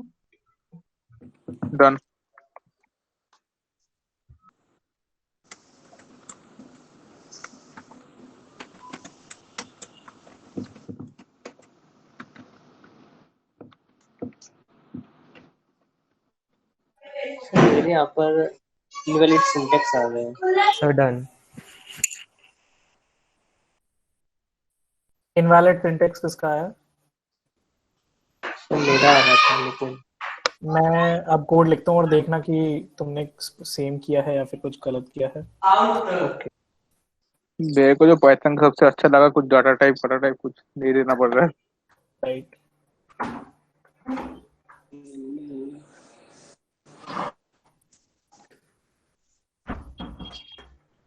ओके, मैं सेमीकोलन वो नहीं लगाया था। ओके,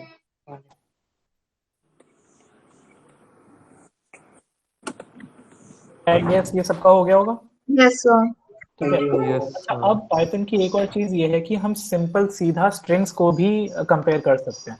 मतलब मैंने सपोज कुछ इनपुट कराया सिंपल और बी को इनपुट कराया, और अब मैं लिखूं कि अगर ए जो स्ट्रिंग है वो बी वाली स्ट्रिंग से बड़ी है। अब मैं बताता हूँ कि ये किस चीज की बात हो रही है। तो मैं सिंपल प्रिंट करूंगा कि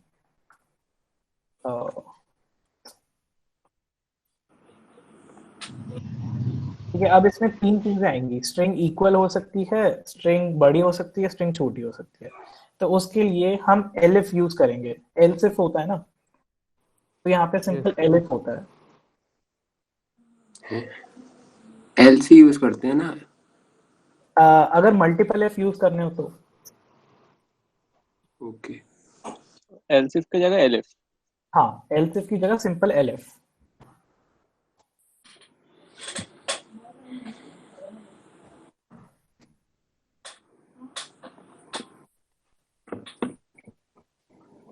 ठीक है। ये लिख लिया सबने। अब सपोज मैं इसको एग्जीक्यूट करता हूँ तो ये मुझसे पूछेगा कि ए क्या स्ट्रिंग है। सपोज मैं लिखता हूँ ए फर्स्ट स्ट्रिंग है और बी सेकंड स्ट्रिंग है। ठीक है, तो इसका क्या होना चाहिए आउटपुट? सर सेकंड वाला a less than b। Yup. वो लेटर बाय लेटर कंपेयर करता है। लेटर बाय लेटर कंपेयर किया। करेक्ट। अब ये हुआ है कि उसने फर्स्ट में देखा कि 5 लेटर्स हैं, 5 अल्फाबेट्स हैं, और सेकंड में देखा 6 अल्फाबेट्स हैं। लेकिन ये नहीं होता है। वो पहला लेटर देखता है कि फर्स्ट में एफ है और सेकंड में एस है। एस बड़ा होता है एफ से, मतलब एस का वैल्यू अगर तुम देखो तो उसने देखा कि फर्स्ट सेकंड से बड़ा है। ठीक है। अब अगर मैं सेम चीज रन करता हूँ और मैं लिखता हूँ फर्स्ट और फिर मैं लिखता हूँ सेकंड, मतलब दोनों में 5 अल्फाबेट ना, लेकिन वो फिर भी बताएगा कि बी बड़ा है क्योंकि एस जो है वो एस से बड़ा है। तो ये इसको हम कहते हैं कि ये सिंपल एस का वैल्यू देखता है पहले अल्फाबेट की। अगर सॉरी सर जब फर्स्ट सेम होता है तब वो दूसरा देखता है एंड सो ऑन। राइट, ऐसे ही होता है। अब मैं फर्स्ट लिखा और उसके बाद मैंने फ्रेस्ट लिखा, ठीक है, मतलब फर्स्ट फ्रेस्ट, तो अभी भी वो बोलेगा कि फ्रेस्ट बड़ा है क्योंकि आर आई के बाद आता है। लेकिन अगर मैं लिखूं फर्स्ट और फर्स्ट, वो इक्वल्स टू भी दिखा देगा। फिर मैं अगर लिखूं फर्स्ट और फास्ट, तो वो दिखाएगा ए बड़ा है क्योंकि ए आई से पहले आता है। सॉरी, हाँ, ए आई से पहले आता है। ठीक है, ये चीज समझ में आ गई कि स्ट्रिंग्स में वो एस्काई कोड से। ये अगर मैं एक कैपिटल एफ लिखूं एक स्मॉल एफ लिखूं तो मतलब केस सेंसिटिव डिटेक्ट कर लेगा? अरे नहीं, अभी चेक कर लेते हैं। और ठीक है, उसको भी एस्काई वैल्यू देख लेता है। ऐसा कोई भी डाउट आता है सिंपल कोड लिख दिया करो और तुम्हें समझ आ जाएगा। सपोज x इक्वल्स टू 10 और कैपिटल X इक्वल्स टू 5, और अगर मैं प्रिंट करता हूँ x तो वो 10 देगा। अगर मैं प्रिंट करता हूँ बड़ा X तो वो 5 देगा। तो मतलब जो वेरिएबल्स होते हैं वो केस सेंसिटिव होते हैं। सर वो कंपेयर स्ट्रिंग वाले में कह रहा था, उसमें भी एस्काई कोड से वो मतलब स्मॉल एफ छोटा ही आएगा ना? अच्छा, ये वाली चीज, सॉरी कैपिटल एफ छोटा आएगा, कैपिटल वाला ज्यादा आएगा ना? कैपिटल वाला आएगा, स्मॉल वाला ज्यादा आएगा। कैपिटल वाला कम होता है, स्मॉल वाला ज्यादा होता है। ये भी एस्काई वैल्यू के ऊपर डिपेंड कर रहा है। होती है। कैपिटल ए की एस्काई वैल्यू कितनी होती है? कम होती है, 65 होती है, 66 होती है। सिंपल सी चीज है।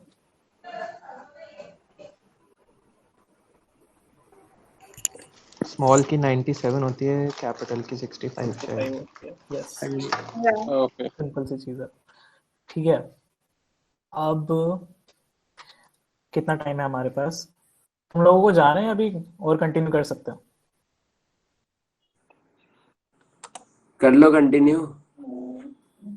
कर लो, मजा आ रहा है सर 10-15 मिनट कर लो और करना है। ओके। 9 हाँ तो 10 मिनट कर दीजिए जस्ट। 9-10 तक करते हैं, उसके बाद हम इसको नेक्स्ट क्लास में कंटिन्यू करेंगे। ठीक है। अब अच्छा, तुम्हारे सी में फंक्शंस शुरू हुए हैं क्या? नहीं भैया अभी तो मतलब स्कूल सिंपल स्टार्ट हुए कॉलेज हैं। में तो नहीं है, बट वैसे ठीक है। काफी लोगों को आते सी हैं। प्लस प्लस में हाँ सीखा है। Okay, that's good. पाइथन में बहुत इंपॉर्टेंट काम होता है फंक्शंस का, मतलब कि इनफैक्ट किसी भी लैंग्वेज में फंक्शंस का बहुत इंपॉर्टेंट रोल होता है। हमें बस एक अलग से फंक्शन बना देते हैं और उसको बार बार कॉल करते रहते हैं, वही अपना काम कर देता है। तो फंक्शन बनाने के लिए ना हम लिखते हैं डेफ। डेफ होता है डिफाइन के लिए। एक बार स्क्रॉल कर दो ऊपर। हाँ ये ले,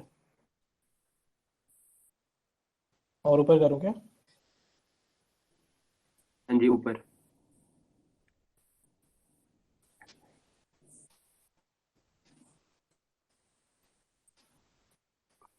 बस बस नीचे 30 कहाँ गया? अरे 34। सर जो ये गूगल कोलैब है इसके अंदर टेस्ट केसेस भी जो हम डाल रहे हैं साइमल्टेनियसली वो भी सेव होते हैं और वो फिर से मतलब गायब हो नहीं, जाएंगे? वो सेव नहीं होता। सेव नहीं होता, ओके। ठीक है। अब कोई फंक्शन बनाने के लिए हमें कीवर्ड होता है डिफाइन। डिफाइन का शॉर्ट फॉर्म होता है डेफ। मतलब पाइथन में ऐसे शॉर्ट फॉर्म्स चलते रहते हैं, जैसे एलसिफ को इन्होंने एलएफ कर दिया, डिफाइन को डेफ कर दिया। तो हम सिंपल डेफ लिखते हैं, फिर हम लिखते हैं किसी भी फंक्शन का नाम। सपोज मैं एक फंक्शन बनाता हूँ ऐड, एडिशन इनफैक्ट। ठीक है। अब इसको मैं बोल रहा हूँ कि मैं ना तुम्हें 2 नंबर दूंगा, ठीक है, और मैं ये नहीं बता रहा क्या, मतलब ए और बी दिया है मैंने, चाहे वो अपने स्ट्रिंग दूं, फ्लोट दूं, कुछ भी दूं, ये हर बार काम करेगा। ठीक है, वरना सी में देना पड़ता है ना, इंट है या फिर स्ट्रिंग है, जो भी है। तो अब कोई मेरे को बता सकता है कि इसके बाद क्या आएगा अगर मेरे को इसका ब्लॉक शुरू करना है? सर जैसे हमने फॉर और वही यूज किया था, कोलन। कोलन। ठीक है, कोलन आ गया।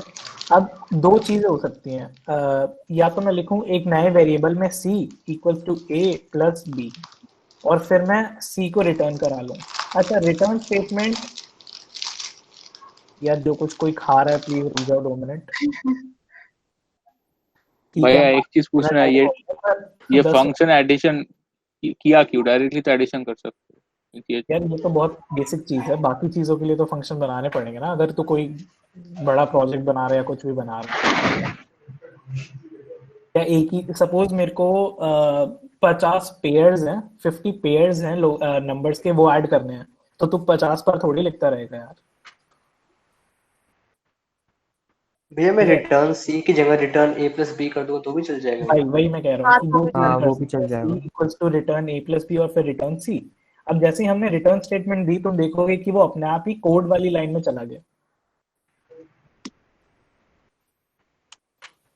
ठीक है, मतलब रिटर्न करने पे उसने कंटिन्यू नहीं किया, वरना वो हर लाइन के बाद कंटिन्यू करता है। तो अब उस रिटर्न जैसे ही आता है, पाइथन को पता चल जाता है कि भाई यहाँ पे फंक्शन खत्म हो चुका है। ठीक है। अब अगर मैं लिखूं यहाँ पे एडिशन, तो इसमें हमें कोई रिटर्न टाइप कुछ नहीं मेंशन करना होता ना? नहीं नहीं नहीं, लाइक अगर कुछ हम रिटर्न भी नहीं कर रहे तो वो भी चल जाएगा?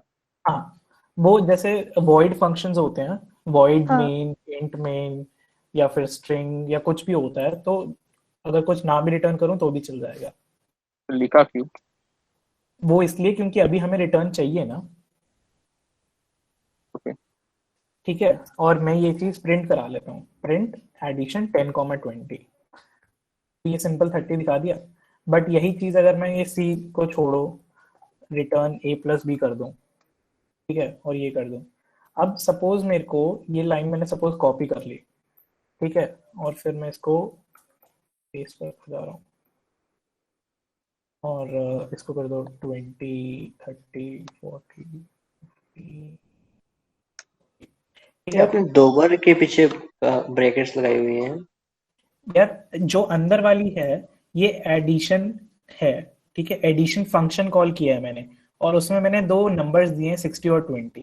तो जैसे ये एडिशन कॉल होगा, ये 2 नंबर्स इधर वाले फंक्शन में ए और बी को दे दिए जाएंगे और वो रिटर्न कर देगा ए प्लस बी। ठीक है, तो अब जैसे जो अंदर वाला पार्ट है वो सिंपल एडिशन ब्रैकेट 60,20 ब्रैकेट, ये चीज है, लेकिन ये हम प्रिंट करा रहे हैं तो ये पूरी चीज तो ब्रैकेट के अंदर आएगी ना। ठीक है, अब सपोज अब ये चीज हो गई। अब मेरे को किसी ने बोला था, I mean I don't know किसने बोला था कि हम सिंपल कोड में ही लिख सकते थे a plus b, a plus b, a plus b. तो वो कितनी बार लिखता है? आई मीन ठीक है, बट जब बड़े फंक्शंस आएंगे तो वो कितनी बार कर पाएंगे? क्या सर इसमें स्ट्रिंग्स जो होती हैं वो भी मतलब रेफरेंस से पास होती हैं? इसमें ऐसा कुछ नहीं होता। मैं बताता हूँ क्या होता है कि सपोज मैंने यहाँ पे लिखा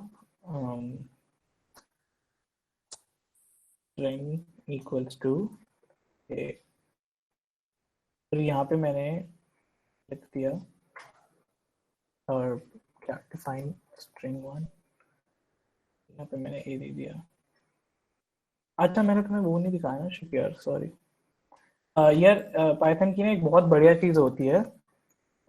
सपोज मैंने कोई स्ट्रिंग लिखी हे देयर, ठीक है।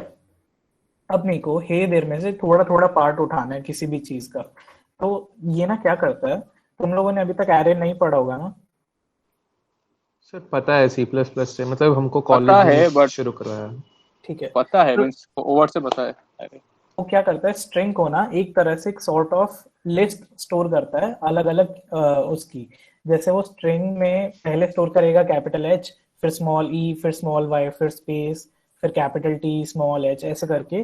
तो हर एक अल्फाबेट को तोड़ तोड़ के वो स्ट्रिंग में स्टोर करता है। तो हम उस पर्टिकुलर अल्फाबेट को ऐसे एक्सेस कर सकते हैं स्ट्रिंग का। सपोज ये स्क्वायर ब्रैकेट्स होते हैं, थोड़ा साइज बड़ा कर देता हूँ, ये स्क्वायर ब्रैकेट्स होते हैं। इसमें अगर मैं सपोज लिखता हूँ 0, अच्छा इसकी इंडेक्सिंग 0 से शुरू होती है, ठीक है। ये चीज आई गेस सबको पता होगी कि हर लैंग्वेज में इंडेक्सिंग जो होती है वो 0 से शुरू होती है। तो जो यहाँ पे कैपिटल एच है उसका इंडेक्स 0 होगा, फिर 1 2 3 4 ऐसे होगा। तो अगर मैं ये लिखता हूँ तो वो दे देगा मेरे को सिंपल एच, कि जो स्ट्रिंग का 0th इंडेक्स है उसमें मैंने कैपिटल एच स्टोर किया हुआ है। तो ऐसे अगर मैं उसको देता हूँ 8 तो वो ई दे देगा, कि मतलब जो आई डोंट नो ये पहला वाला ई है या दूसरा वाला ई है, 1 2 3 4 5 6 7, हाँ तो ये पहला वाला ई है कि मैंने इस पे ई स्टोर किया हुआ था, ठीक है। अब मेरे को सपोज हे देयर में से सिर्फ हे चाहिए। तो अब उसको मैं 0 मैंने लिखा और मेरे को बताना है कि मेरे को 0 1 2 y तक चाहिए। तो हम यहाँ पे देखते हैं कोलन 0 सॉरी 3। यहाँ पे कोलन का मतलब ये है कि 0 से लेकर 2 तक, क्योंकि मैंने बताया था 3 काउंट नहीं होता, ठीक है। तो कोलन का मतलब होता है 0 से लेकर 2 तक। जैसे मैं इसको करूंगा ये मेरे को प्रिंट करवा देगा हे। अब मेरे को अगर देयर प्रिंट करवाना है, सिर्फ देयर प्रिंट कराना है, तो मैं इसके अंदर क्या लिखूंगा?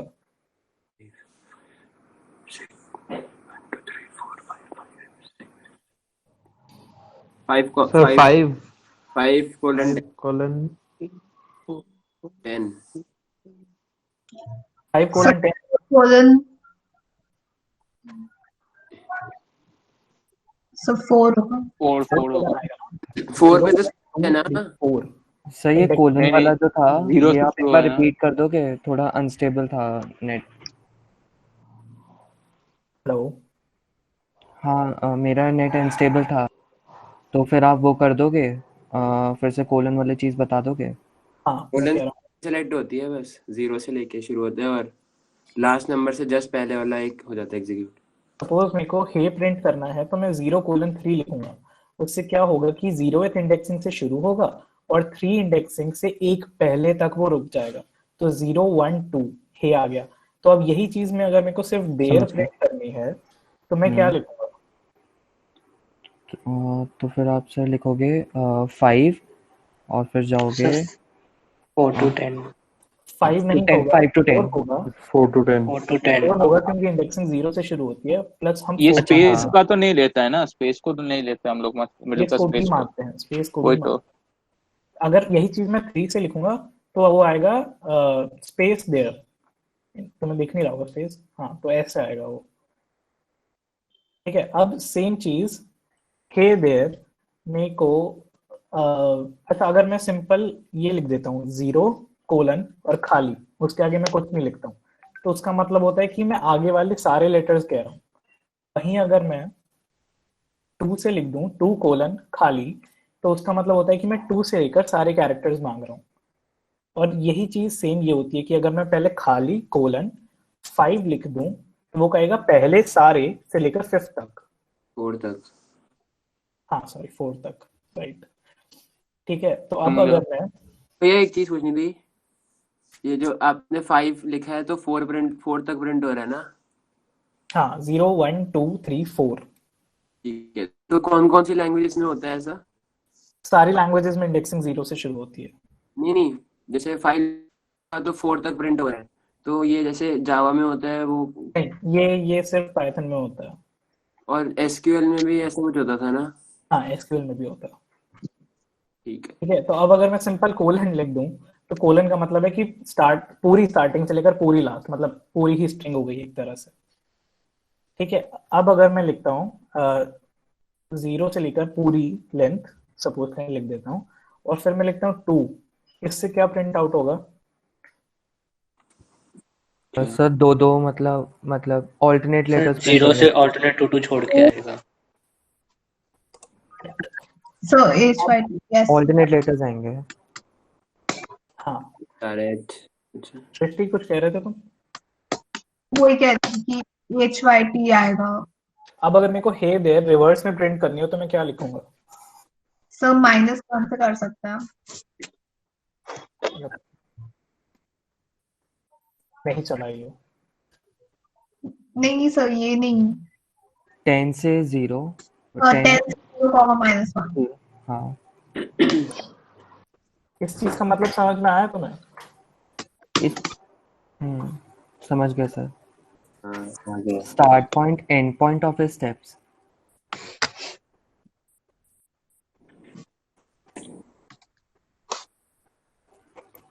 ये चीज समझ में आई कि पूरी स्ट्रिंग पर पूरी स्ट्रिंग का -1, तो बेसिकली वो पीछे से शुरू करेगा आगे तक।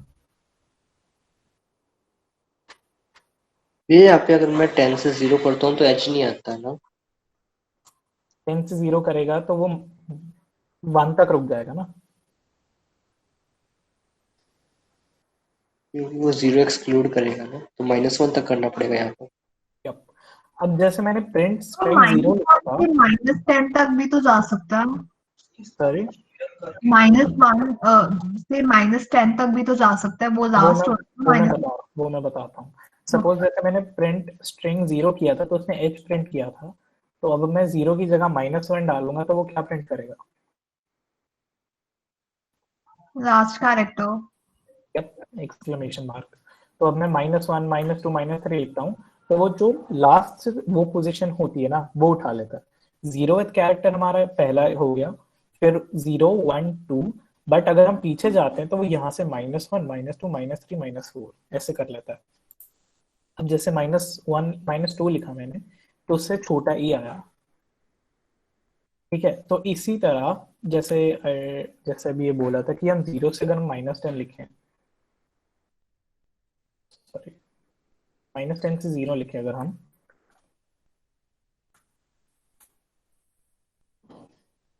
तो वो नहीं प्रिंट करेगा, क्योंकि -10 का मतलब हो गया h और 0 का मतलब हो गया h। समझ आई ये चीज? Yes sir. तो इसलिए मेरे को -10 से -1 लिखना पड़ेगा तो वो पूरा आ जाएगा। दोबारा रिपीट करना भैया, समझ नहीं आया। -10 से कैसे कह रहे हो आप? लास्ट से शुरू कर, -10 कौन सा हुआ? -10 h। और 0 कौन सा हुआ? 0 भी h हुआ। तो h प्रिंट ही नहीं होगा ना, क्योंकि वो ओके। 0 से एक पहले पे रुक जाता है।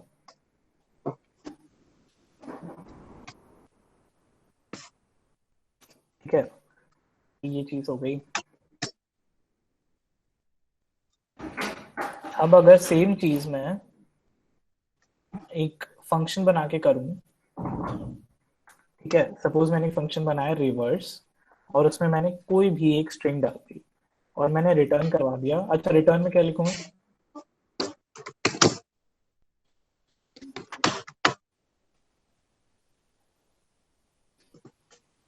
सर वो लेंथ पता होनी चाहिए ना उसकी। नहीं,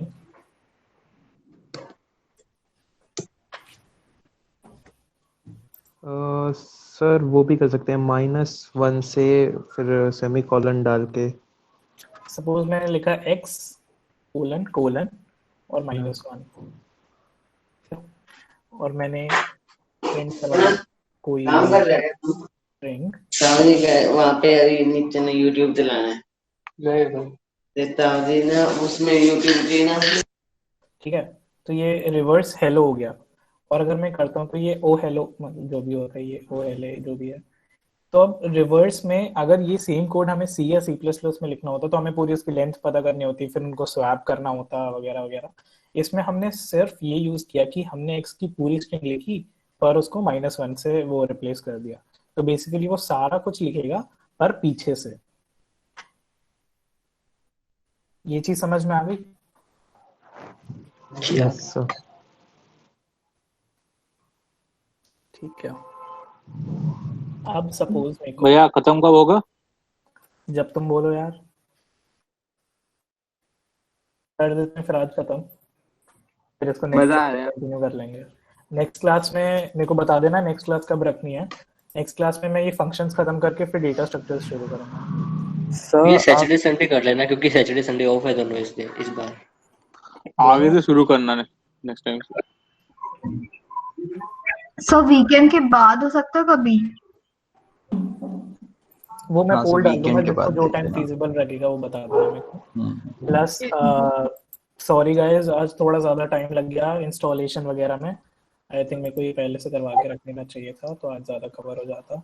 बट एनीवेज अभी आज बहुत अच्छा ये सर एक छोटा सा डाउट है। हम्म, सर जैसे हम इसमें यूज कर रहे हैं कोलन लगा के हमारा फिर ब्लॉक शुरू हो जाता है। हम्म, तो इफ एल्स में जैसे हम सिर्फ सिंगल स्टेटमेंट लिखते हैं तो हम दूसरे लैंग्वेजेस में जैसे ब्लॉक शुरू ही नहीं करते, डायरेक्टली नेक्स्ट लाइन में लिख देते हैं। तो इसमें भी अगर बिना कॉलन लगाए हम डायरेक्टली नेक्स्ट लाइन में लिख दे विदाउट इंडेंटेशन तो वो दूसरी उसी का दूसरी पार्ट लाइन में आएगा। हम ये यूज करते हैं ना, लेकिन दूसरी लैंग्वेजेस में तो उसको पता होता है कि जो ये ब्लॉक है वो इफ का है। अब हम अगर यहाँ पे सपोज ऐसे लिख दें अगली लाइन में ही कुछ भी, तो उसको ये चीज पता ही नहीं चलेगी ना कि ये कोड हमारा इफ का है या फिर हमारी मेन जो कोड चल रहा है उसका है।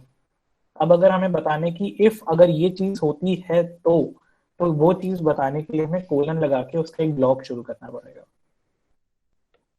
तो सर मतलब अगर सिंगल स्टेटमेंट्स हों इफ एल्स के अंदर तब भी हमको कॉलन लगा के शुरू करना पड़ेगा। हाँ।